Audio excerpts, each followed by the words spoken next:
मस्ती के मस्ताने हजार। बॉलीवुड के महानायक अमिताभ बच्चन और ब्यूटी क्वीन रेखा की लव स्टोरी के बारे में कौन नहीं जानता है।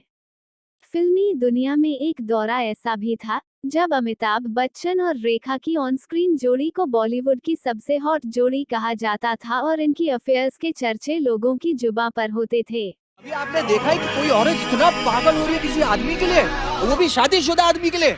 मुझसे पूछिए ना।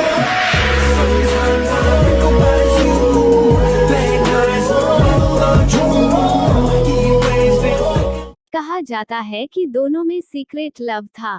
इनकी जोड़ी ने पर्दे पर एक से बढ़कर एक फिल्में दी थीं। काम के दौरान ही दोनों के बीच नजदीकियां बढ़ी थीं।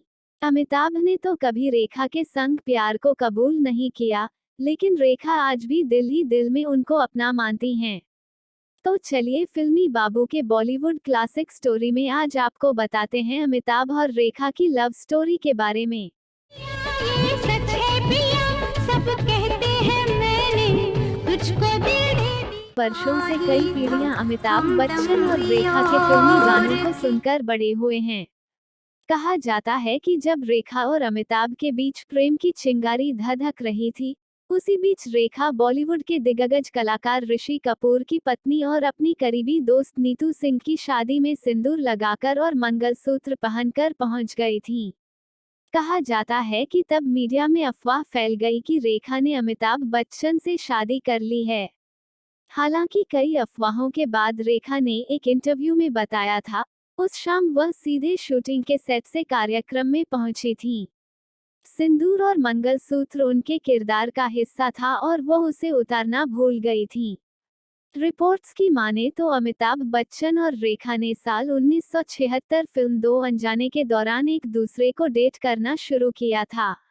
इनकी रियल लाइफ केमिस्ट्री का अंदाजा लोगों को उस वक्त हुआ जब फिल्म गंगा की सौगंध के सेट पर रेखा के साथ बदसलूकी करने पर अमिताभ ने अपने को स्टार पर अपना आपा खो दिया था, जिसके बाद ही दोनों को लेकर उड़ती अफवाहों ने सुर्खियां पकड़ ली थीं। हालांकि अमिताभ और रेखा ने कभी भी सार्वजनिक तौर से इस बात को कबूल नहीं किया। और मेरी तन्हाई मैं तो और फिल्म मेरी सिलसिला के तन्हाई डायरेक्टर अक्सर यश ये बातें चोपड़ा ने करते दोनों हैं। के रिलेशनशिप को लेकर खुलासा होते किया तुम था। ये कहती तो एक कैसा? इंटरव्यू के दौरान रेखा ने अपने और अमिताभ बच्चन के रिलेशनशिप पर बड़ा खुलासा किया था। उन्होंने कहा था कि किसी को इसकी फिक्र नहीं कि मैं क्या चाहती हूँ, मैं तो दूसरी औरत हूँ ना। उन्होंने जया पर भी बिना नाम लिए निशाना साधा कि दूसरा इंसान तो सबकी नज़र में बेचारा बना हुआ है। कोई ऐसे शख्स के साथ एक छत के नीचे कैसे रह सकता है जब वो जानता है कि वह दूसरे से प्यार करता है।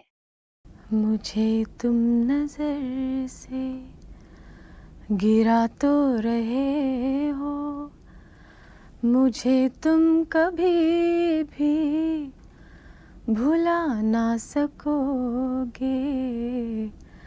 न जाने मुझे क्यों यकीन हो चला है, मेरे प्यार को तुम मिटा ना सकोगे, मुझे तुम नजर। 80 के दौर में अखबारों और पत्रिकाओं के पन्ने रेखा और अमिताभ के किस्सों से भरे रहते थे, फिर भी उनके रिश्ते से जुड़ी एक घटना का जिक्र बहुत कम मिलता है।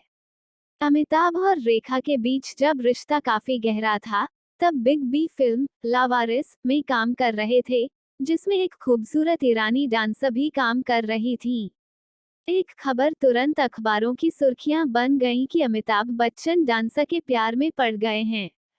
बता दें कि अमिताभ और रेखा के अफेयर की खबरें आग की तरह फैल रही थीं, तब भी अमिताभ बच्चन खामोश थे। लेकिन ये खबरें जया के कानों तक पहुंच गई थीं।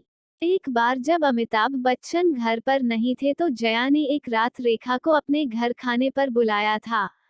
तब रेखा को लगा था कि शायद वह उन्हें खूब खरी खोटी सुनाएंगी। इसके बावजूद रेखा अमिताभ बच्चन के घर जाती है। आपको बता दें कि उस रात रेखा जया के घर पहुंची तो उन्होंने रेखा का खूब जब रेखा वापस जा रही थी तो जया ने उनसे सिर्फ ये कहा कि मैं अमित को कभी नहीं छोड़ूंगी। अमित मेरे पति हैं, मेरा धर्म है, वो मेरा प्यार है। और प्यार मेरी किस्मत बन चुका है। जया की इस बात ने साफ कर दिया था कि रेखा कभी भी अमिताभ की नहीं हो पाएंगी। उनकी इस बात को सुनकर रेखा ने अपना रास्ता उसी दिन से बदल लिया। रेखा ने आखिरी बार अमिताभ के साथ सिलसिला फिल्म एक साथ किया था। इस फिल्म के बाद से ही दोनों कभी भी साथ में नजर नहीं आए।